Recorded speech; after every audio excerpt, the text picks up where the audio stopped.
안녕하세요. 방금 소개받은 국립현대미술관 학예연구사 황지영입니다. 저쪽에 앉아있을 땐 몰랐는데 여기 서서 보니까 보통 이런 행사에는 이제 마지막 발표 때가 되면 거의 반 이상이 없는데 이렇게 꽉 찬 모습을 보게 돼서 조금 긴장도 되는데요. 오늘 일단 세 분이 말씀해 주셨던 이야기들 중에 제가 이야기하고 싶었던 그런 키워드들이 굉장히 많이 나왔습니다. 자기주도적, 아이는 우리가 생각했던 것보다 더 많은 걸 알고 있고 어린이들은 자기 이야기를 하고 있고 그다음에 스스로 이런 이야기들인데요. 오늘 제가 이제 준비한 발표도 그 이야기와 맞닿아 있습니다.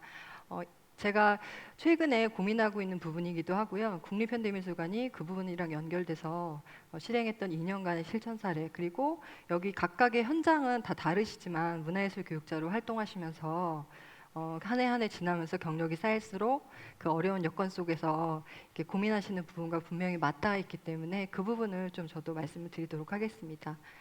그래서 저는 오늘 참여하는 미술관, 어린이 가족이 참여하는 열린 공간의 예술 경험에 대해서 이야기하려고 합니다.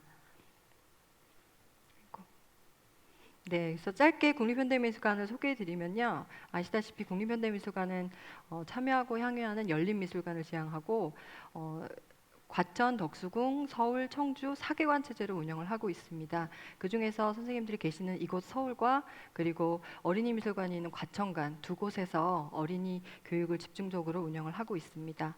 그리고 유아부터 어르신까지 모두가 참여하는 미술관을 위해서 여러 다양한 사업들을 운영하고 있습니다. 56만이라는 굉장히 많은 숫자의 그 참여자분들이 계시고 교육 횟수도 굉장합니다. 그 중에서 어린이만 봤을 때는 45.9%에 해당되고요. 특히 과천의 경우에는 아시다시피 국립기관이 국내에 3개 있잖아요. 그 중에 유일한 미술관이고 여름방학, 겨울방학 때는 전체 관람객의 40%를 상회하는 어린이 관람객들이 찾아오고 있습니다. 최근에 굉장히 다양한 논의들을 미술관에서도 진행을 하고 있는데요. 어린이 교육에 대한 이야기를 많이 나누고 있습니다. 오늘도 여러분들께서 이제 많이 말씀을 해주셨는데요. 오히려 저출산이나 이런 부분들 때문에 미래 세대에 대한 고민을 더욱 많이 하는 것 같습니다. 그리고 4차 산업에 대한 어떤 논의들이 굉장히 활발한 반면에 또 본질적으로 예술 교육이 무엇인가에 대한 고민도 하고 있는 부분이라고 생각이 들어서 굉장히 긍정적입니다. 그리고 지금 서울 같은 경우에는 13년 이후에 이 공간 그리고 건축 또 동시대 현대미술을 담으려고 굉장히 많은 교육을 하고 있고요. 과천 같은 경우에는 최근에 이제 어린이 미술관을 더 활성화하고 자연이라는 그 키워드 그리고 생태적이라는 그 키워드를 가지고 조금 더 열린 미술관이 되고자 논의를 하고 있습니다. 그래서 과천 같은 경우에는 1997년 개관 이래로 우리나라를 대표하는 국립미술관으로 자리매김하고 있습니다. 아까 말씀드린 것처럼 자연 친화적인 특성을 활용한 어린이 예술교육 공간을 에 대해서 많은 고민을 가지고 있습니다. 제가 오늘 말씀드릴 부분은 사실 여러 선생님들께서 앉아 계신 이곳에서 일어나고 있는 교육입니다.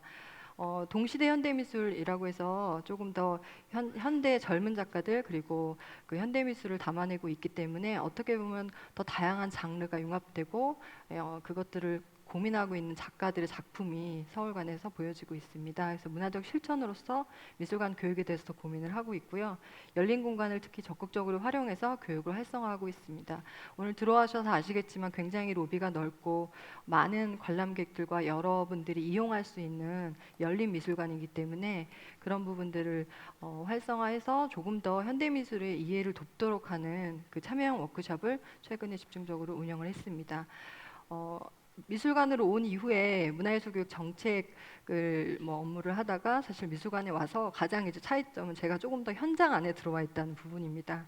그래서 지속적으로 관람객을 계속해서 보게 되었고요. 어떻게 보면 조금 더 문화예술교육 현장에 계시는 분보다 안정적인 곳에 있기 때문에 관람객이나 참여자의 의견을 더 듣지 않을 수 있는 환경이기도 합니다. 그래서 끊임없이 그 이야기를 들으려고 노력을 하고 있는데요. 관람객이 굉장히 많지만 교육 프로그램도 굉장히 많이 운영이 되고 있지만 현대미술은 어렵다. 교육 프로그램은 어떻게 참여하냐? 참여 방법을 모르겠다. 그리고 미술관 전시랑 연결해서 어떤 프로그램이 있는지 지나가면서 저도 저 프로그램에 참여하고 싶어요. 어떻게 해야 하나요? 이런 질문들은 아무리 많은 교육 프로그램을 운영하고 그리고 뭐 홍보나 여러 가지 노력들을 해도 끊임없이 현장에서 들려오는 목소리입니다.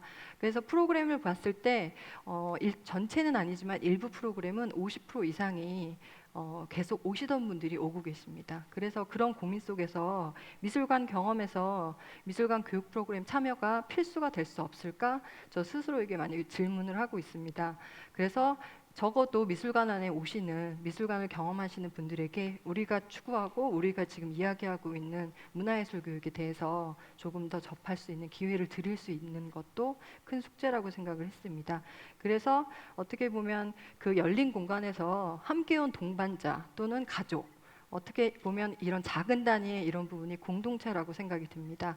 그래서 함께 온 동반자나 가족, 어린이와 함께 온 그 그룹들이 그 문화를 즐기고 그것들을 느꼈을 때 그 공동체가 예술을 경험한 것들이 결국은 전체 사회에 또 영향을 미치고 문화적 실천으로 행해진다고 스스로 생각하면서 프로그램을 기획을 하고 있습니다. 그래서 좀 거창한 이야기지만 그럼에도 불구하고 제가 아까 이렇게 들었던 그런 우리 미술관의 고민들을 생각을 하면서 미술관을 방문한 관람객 모두가 참여하는 미술관 그리고 참여자 중심으로 경험을 설계할 수 있고 어린이 가족 동반자 모두를 고려한 교육 공간 조성과 프로그램 개발을 하였습니다.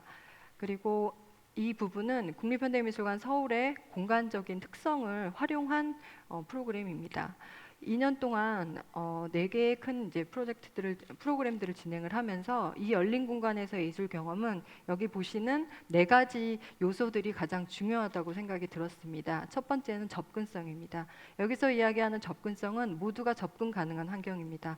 여러분이 계시는 현장에서 아주 작은 한 평이라도 두 평이라도 그 공간 안에서 우리가 진행하고 있는 교육 프로그램을 참여하는 참여자가 와서 어디에 접근을 가장 할 수 있는지에 대한 부분이고요.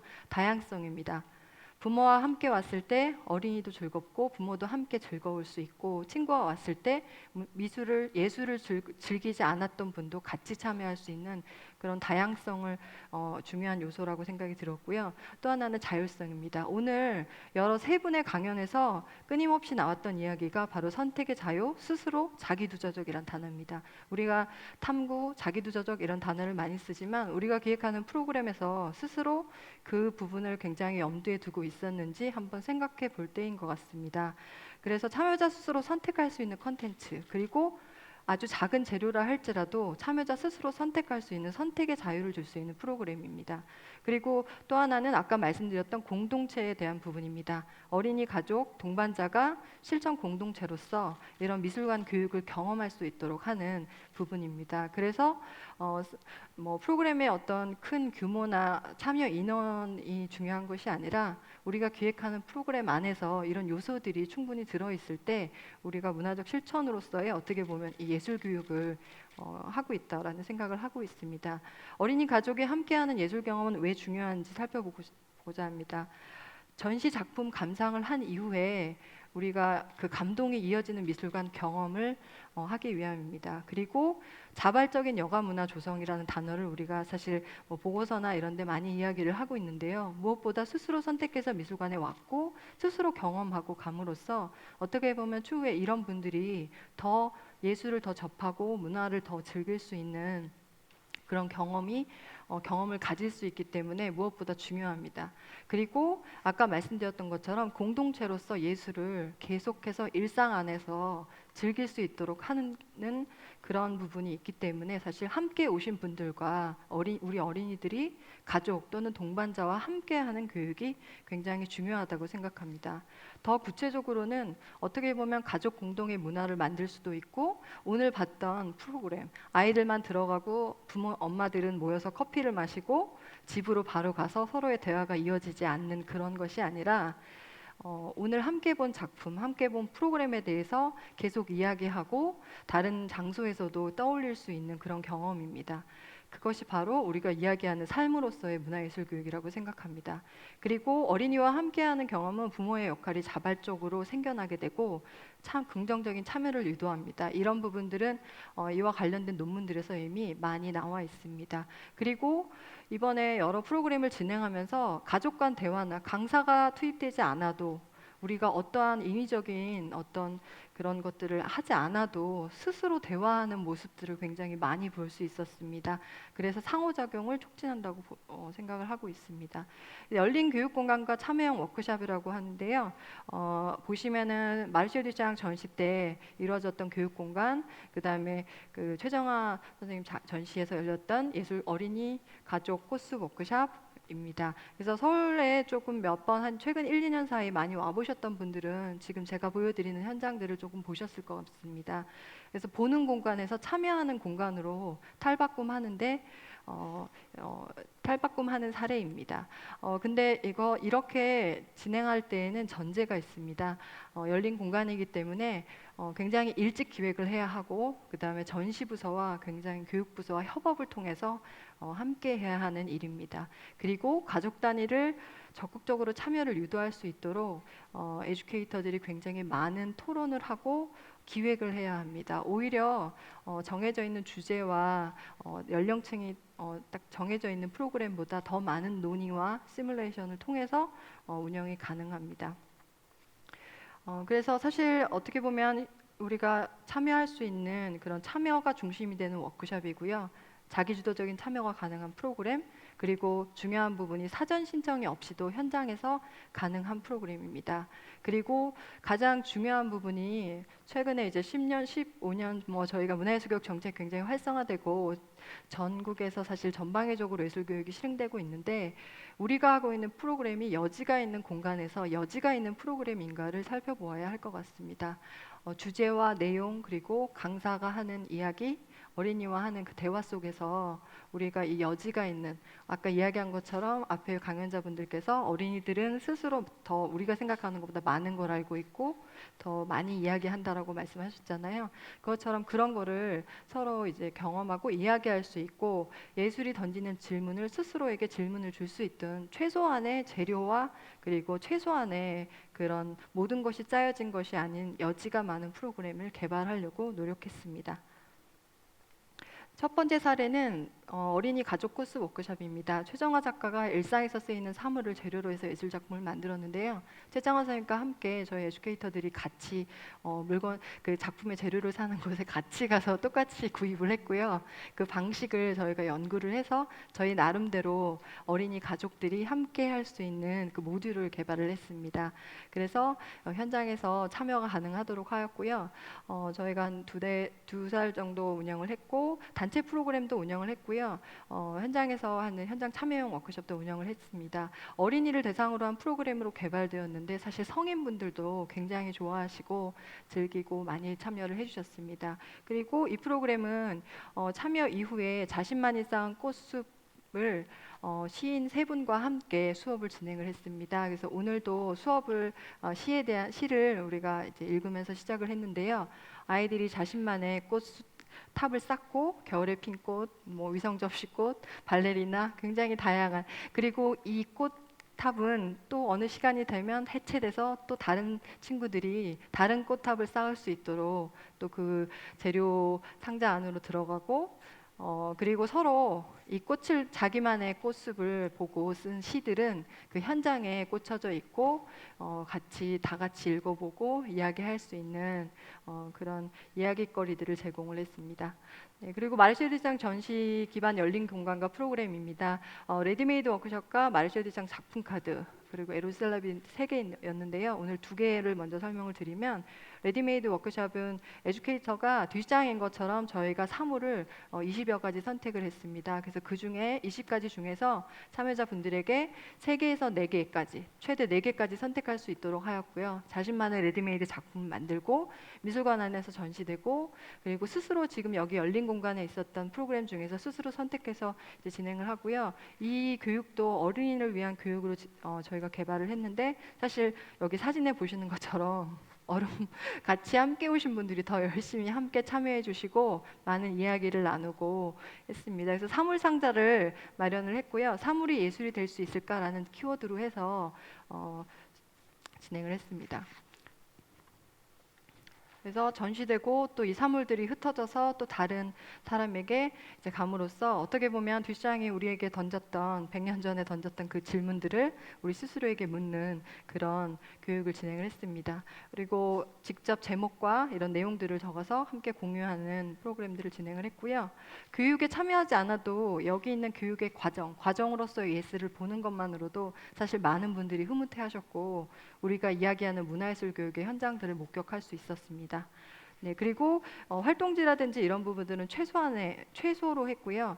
아래쪽에 보이는 활동지는 반 정도를 뜯어서 아까 그 작품 제목과 내용을 쓸 수 있는 걸로 이용을 할 수 있도록 했습니다. 그리고 말쇼대상 작품 카드는 여행 가방 속 상자를 이제 모티브로 해서 개발을 했습니다. 이것도 아까 앞에 말씀드린 것처럼 여지가 있는 프로그램, 최소한의 아이들이 스스로 과정으로서 예술을 해나갈 수 있도록 가방 대신에 저희가 팝업 종이로 된 그 갤러리를 만들 수 있는 휴대용 미술관을 만들 수 있도록 활동지 형태의 걸 제공을 했고요. 그리고 12개 작품 카드 중에서 본인 스스로 8개를 선택할 수 있는 거를 했습니다. 그리고 저희가 마르쇼 대샹이 말했던 문구, 질문들을 함께 줬습니다. 그래서 그런 부분들을 이제 스스로 선택하고 전시를 본 이후에 마르쇼 대샹이 던진 질문들에 대해서 이야기하는 것들입니다. 네, 그래서 지금 제가 어떤 이런 부분들을 좀 더 자세히 말씀드리는 것보다 동영상을 조금 보시는 게 좋을 것 같아서 준비를 했고요. 지금 마지막으로는 지금 미술관에서 이루어지고 있는 마음색 공기색, 마음쓰기 프로그램도 저희가 교육 공간을 마련을 했습니다.